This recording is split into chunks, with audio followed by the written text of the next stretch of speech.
আসসালামু আলাইকুম বন্ধুগণ, এখন আমরা এসেছি যমুনার চরে।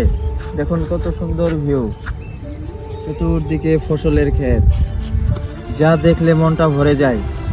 এটাই বাংলার অপরূপ সৌন্দর্য।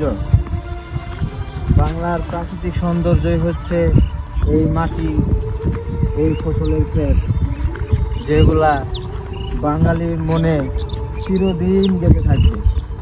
হৃদয় সব সময় মানুষের আনন্দ প্রফুল্লিত থাকবে।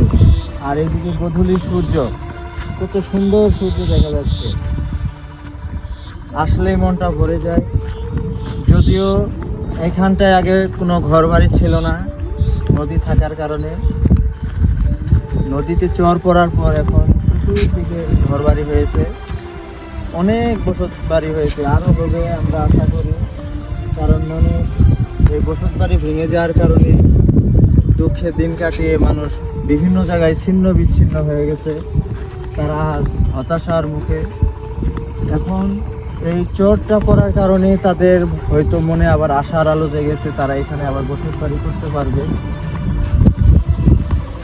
নদী পাড়ের মানুষের যে কষ্ট, সেটা একমাত্র নদী পাড়ের মানুষরাই বুঝে যে তাদের জীবনটা কিভাবে চলে। যদিও আমরা শহরের মানুষ যারা, তারা এইসব বুঝি না, কারণ আমরা কখনো এইসব প্রাকৃতিক দুর্যোগের মোকাবেলা করি না। এই নদী পাড়ের মানুষ সবসময় বৃষ্টি, ঝড় বাউরের, বন্যার সমস্ত দুর্যোগের মোকাবেলা করতে হয়ে নদী পাড়ের মানুষের।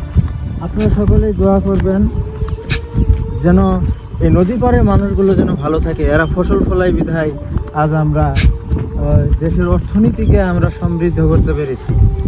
সকলেই ভালো থাকবেন। আসসালামু আলাইকুম।